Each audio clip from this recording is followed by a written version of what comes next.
जाले जाले के मारे जागी। भाइयों को राम राम। ये ब्लॉग है 10 तारीख का यानी बारात के दिन का। सुबह सुबह नाश्ता जमा लेते हैं, मैं और बुआ ले जाते हैं हमारे घर पे नाश्ता की ट्रे को सभी मेहमानों को दे देते हैं। उसके बाद में हम भी ले लेते हैं। थोड़ी देर बाद हो जाती है पैरावनी चालू, पंच पटेल आ जाते हैं गाँव के, वैसा पंडित जी 2-3 मंत्र बोलते हैं, पूजा पाठ करते हैं। उसके बाद में पैरावनी हो जाती है चालू। दोनों भाइयों के लिए पेंट कोट है, चेन्नई से लगन से 2-3 दिन पहले आए थे, तो सिलाई नहीं है वैसा कपड़े, इसलिए सिलाई ले आए डायरेक्ट रेडीमेड। कहीं भी रेडीमेड होती है तो उसको भी पहना देते हैं। उसके बाद में जो कटारी होती है उसको पहना देते हैं। जो जीजाजी होती है ना वही काम करते वैसा दूल्हे को रेडी करने का। तो ये हमारे मुनीश जीजा खाली वाले। के बाद में दोनों भाई जूते पहन लेते हैं। अब रह रहा वैसा सहरा, हमारी भाषा में बोले तो फेटा। तो पंच पटेलों का हाथ लगाकर दोनों फेटों को पहनाते थे वैसा दोनों भाइयों को। अरे सहरा सज गया, सहरा सज गया जलवेदार। मेरी सबसे बड़ी बुआ जी, तो इनकी भी रस्म होती है तो उनको ये पूरी करती है। उसके बाद में जो भाभी जी होती है वैसा दूल्हा का मुंह मारती है, ये मानो दूल्हे राजा रेडी है बिल्कुल। उसके बाद में बुआ जी आरती उतारती है। इधर में हमारे गाँव के लोग बैठे हुए, इधर में पंच पटेल भी बैठे हुए साथ साथ में। फिर आ जाती है वैसा दोनों भाइयों के लिए घोड़ी। दोनों भाई रेडी है वैसा गाँव की परिक्रमा देने के लिए। उसके बाद में मैं भी रेडी होकर जाता हूँ, स्टोरी डालने के लिए फोटो लेता हूँ मस्त वाला।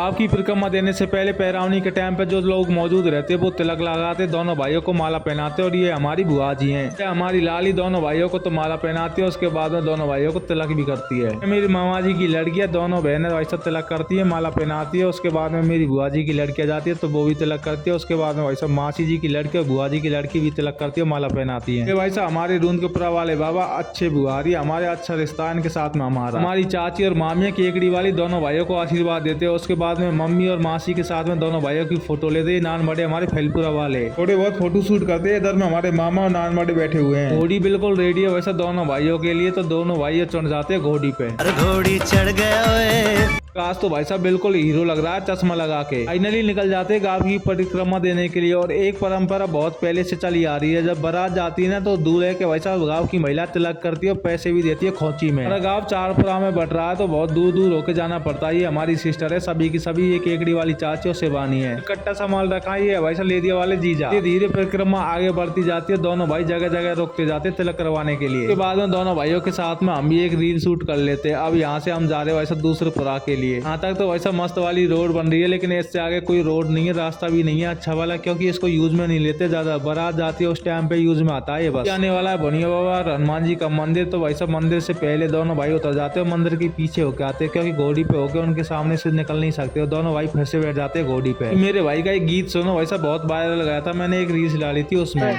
दुनिया जाले जाले के मारे जागी, ये रेंगा टाट चोरा कारे, ये रेंगा रावण भैया पे दोनों भाई डोग देते और निकल जाते वैसा ग्राउंड में होते हुए पुराने पुरा के लिए। पहले इसी पुरा में रहते थे। जो ये दीवार दिखाई दे रही है, ये हमारा ही घर है पहले वाला। पे बैठे हुए सभी बाराती। अभी दीपक तो ऐसा तैयार भी नहीं हुआ, और तो सभी तैयार होके बैठे हुए हैं। यहाँ में सभी महिला वैसा तिलक करती है और मैं देखो बिल्कुल बॉडीगार्ड लग रहा हूँ दोनों भाइयों का। यहाँ पे हो जाती है वैसा परिक्रमा पूरी, और ये हमारी नाना दोनों भाइयों को तिलक करती है, आरती उतारती है। उसके बाद में आ जाता है चाची का नंबर, तो चाची भी दोनों भाइयों की आरती उतारती है, तिलक करती है। लास्ट तिलक है, इसके बाद में तिलक कार्यक्रम हो जाएगा यहीं पे खत्म। दोनों भाइयों के साथ साथ में आज तो गोलू भी जम रहा है। उसके बाद में थोड़े बहुत फोटो शूट करते हैं। और ये वैसा लास्ट रस्म है। अब रस्म में वैसा बेटे को दूध पिला के भेजती है अपनी माँ। ये वाला एक जीजा है मेरा, तो उसके ऊपर भाभीियों ने गीत बनाया, सुनो एक बार।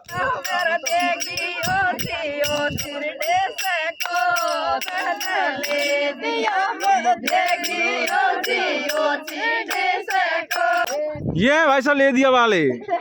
भाइयों के गले में माला ज्यादा हो जाती है तो सभी को निकाल देते हैं, 2 माला रखते हैं बस। एक तो ऐसा 50 वाले नोट की और एक महादेव बाबा वाली। उसके बाद में निकल जाते हैं हम ऐसा देवी देवताओं के ढोक देने। ये हमारे छिलौरा बाबा और ये वैसा हमारे पठान बाबा। हमने जो छतरी दिखाई दे रही है वो है बुनिया बाबा, तो बुनिया बाबा भी पहुंच जाते हैं, दोनों भाई ढोक दे देते हैं। उसके बाद में निकल जाते हैं गाँव के मंदिर पे। ये वैसा ठाकुर जी का मंदिर और हनुमान जी बाबा का मंदिर। इधर ले आता है मंदिर पे गाड़ी क्यों, क्योंकि गाड़ी में वैसा यहीं से बैठते दूल्हे। उसके बाद में वैसा बैठ जाते हैं दोनों भाई गाड़ी में, मैं भी बैठ जाता हूँ साथ में। निकल जाते हैं वैसा बारात के लिए। दोनों भाइयों के चेहरे पे खुशी देखो दूल्हे बनने की। सब बारात जा रही है कसारे गांव में, मासलपुर से थोड़ी सी आगे, हमारे यहाँ से 30 किलोमीटर दूर है बस। कसारे गांव में भी पहुंच जाते हैं, लेकिन अभी दूसरे घर पे बैठा रखा है, क्योंकि तोरण मारने के बाद में दुल्हन के घर पे एंट्री होती है भाई साहब। धीरे धीरे सभी बाराती भी इकट्ठा हो जाते हैं। उसके बाद में दुल्हन का जो सामान होता है उसको निकाल लेते हैं और एक साइड में एक जगह पे रख देते हैं। थोड़ी देर बाद भाई साहब दुल्हन का सामान हमको उनके घर पे पहुंचाना पड़ेगा। तो गौरव और सुनील ये बोल रहे थे कि हमारी तरफ भी कर दे वैसा एक बार कैमरे को। तो वैसा हमारे गाँव के पूर्व सरपंच जिम्मेदार आदमी, तो इनके पास थी वैसा जेवर को पहुंचाने की जिम्मेदारी। ये वैसा मदन ठेकेदार ये भी बारात साथ हम शामिल हुए थे। इससे पहले मामा जी को मिलनी लगती तो मिलनी कर देते मामा के साथ में, उसके बाद में हम सामान को उठाते और निकल जाते वैसा दुल्हन के घर की तरफ। आगे वैसा किंदूरी फूफा चल रहे हैं, उसके बाद में सामान को लेके पहुंच जाते हैं उनके घर पे। मेन घर है वैसा, लड़की वालों को सामान को मंडप में रख देते और सारे गाँव के पंच पटेल भी मौजूद रहते हैं सामान को सौंपते टाइम। पंच पटेलों की देखरेख में सारे सामान को सौंप देते हैं। इसमें वैसा जेवर रखे हुए हैं, क्या सामान लाए उसकी एंट्री भी करते हैं वैसा पंच पटेल वालों के द्वारा। वैसा लड़की वालों को सारा सामान दे दिया जाता है, उसके बाद में एंट्री भी कर लेते सारे सामान की, फिर आते वैसा हम बाहर की साइड में। इधर में चल रहा है वैसा नाश्ता पानी, भी नाश्ता ग्रहण करते हैं। इधर में ठेकेदार बैठा हुआ है, नाश्ते में आलू और कोफ्ता था, वैसा मजा गया खाने में। उसके बाद में हो जाता तोरण मारने का टाइम, तो दोनों भाइयों के साथ में बारात भी चल देती है वैसा दुल्हन के घर की तरफ। उनके घर पे पहुंच जाते सभी के सभी, और वैसा पंडित जी जानकार निकले थे चित्राम भाई के। तो अब भाई साहब दोनों भाई बिल्कुल रेडी है तोरण मारने के लिए, और एक मैं भी खड़ा हूँ इनके साथ में। उन पे उन्होंने वैसा चराचरी भी दी थे। इधर में सभी की सभी हमारे गांव की बाराती खड़े हुए हैं, आ चुके मेन गेट के नीचे, यहीं से वैसा तोरण मारेंगे। उसके बाद में पंडित जी 2-3 मंत्र बोलते, पूजा पाठ करते हैं। उसके बाद में एक बिलाई वाली रस्म होती है जो सासू माँ करती है, ये वाली रस्म भी कंप्लीट हो जाती है। उसके बाद में तोरण मारने से पहले बाकी औरतें दोनों दूल्हों की खोंची भरती है, साथ साथ में तिलक भी करती है स्वागत में। एक ने तो वैसा पैर भी छुए थे दोनों भाइयों के, देखो इसने छुए थे पैर, ये पता नहीं क्या लगती है। तो वैसा दुल्हनों की बड़ी बहन, इसका नाम है प्रियंका, इसका नाम भी पता चल गया हमको। हमारे समाज में वैसा दिन की बारात कर रखी है, तो दिन में ही ले गए थे बारात को। धीरे धीरे कार्यक्रम आगे बढ़ता रहता है तिलक लगाने का। उसके बाद में हो जाता है वैसा तोरण मारने का टाइम, तो पंडित जी बोलते हैं कि अब तोरण मारो भाई साहब। उन्होंने तोरण भी काफी ऊंचा लगा रखा है, तो पंडित जी बोलते हैं कि लड़के को उठा लो, लड़का वैसा तोरण मार देता। छोटे वाले की आवाज सुनो।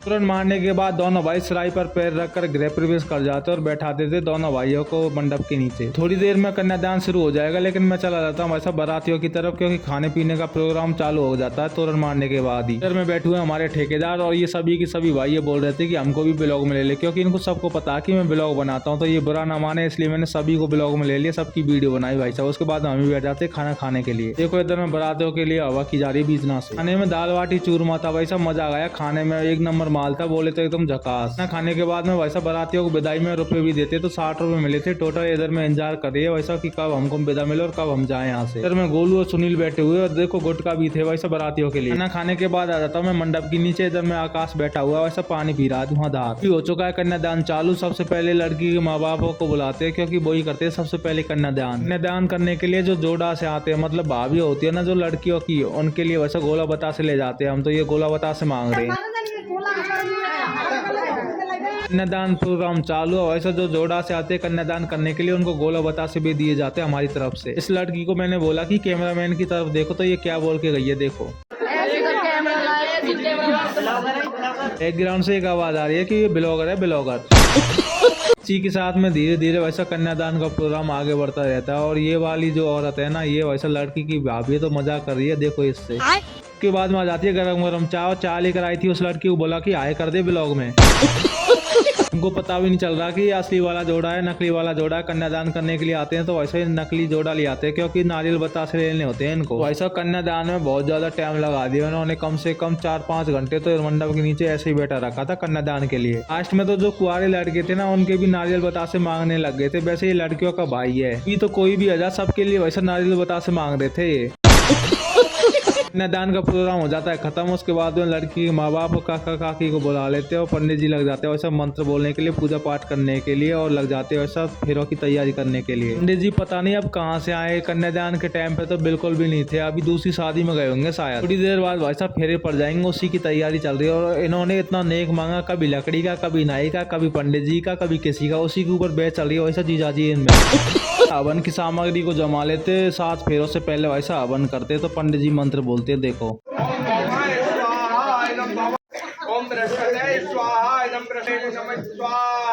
धीरे धीरे हवन की प्रक्रिया आगे बढ़ती रहती है। और ऐसा रीति रिवाज है, जो लड़की होती है ना उसके माता पिता जो 7 फेरे होते हैं ना, उनको देखते नहीं है। पंडित जी के मंत्रों के साथ साथ में हवन प्रक्रिया भी हो जाती है समाप्त। तो उसके बाद में नेक लगता है तो उसको दे देते हैं। और ये शोर शराबा सुनो एक बार।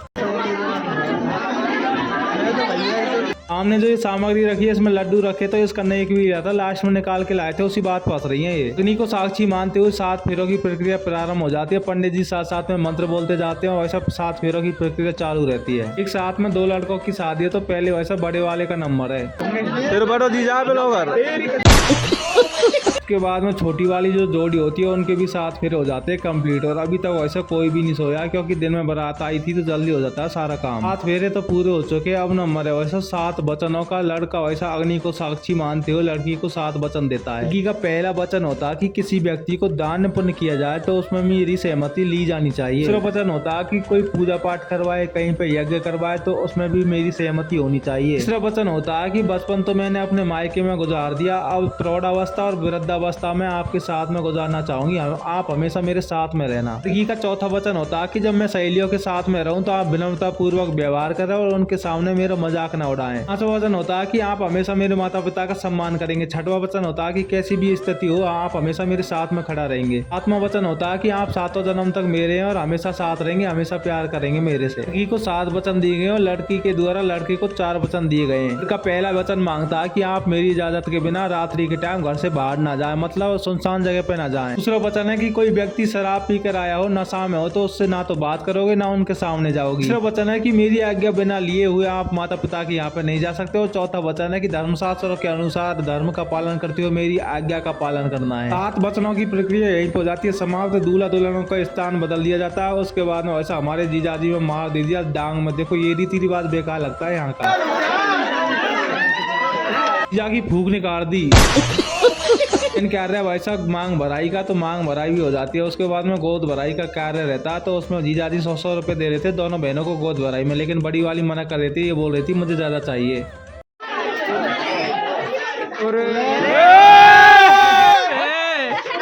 सब बिल्कुल हट पकड़ गई थी। दोनों बहनों को 500 रुपए देने पड़े। उसके बाद में दोनों बहनों की बड़ी जो बहन होती है वो आरती उतारती है, इसी के साथ में शादी हो जाती है वैसा कंप्लीट। इनमें पड़ गया वैसा हल्दी के छापे। उसके बाद में सभी भोजन ग्रहण करते हैं। अभी देख लो कौन कौन रुका है रात को, पहले तो पता नहीं चल रहा है कौन कौन रुका था। आपको ब्लॉग पसंद आया तो लाइक जरूर कर देना, कमेंट बताना।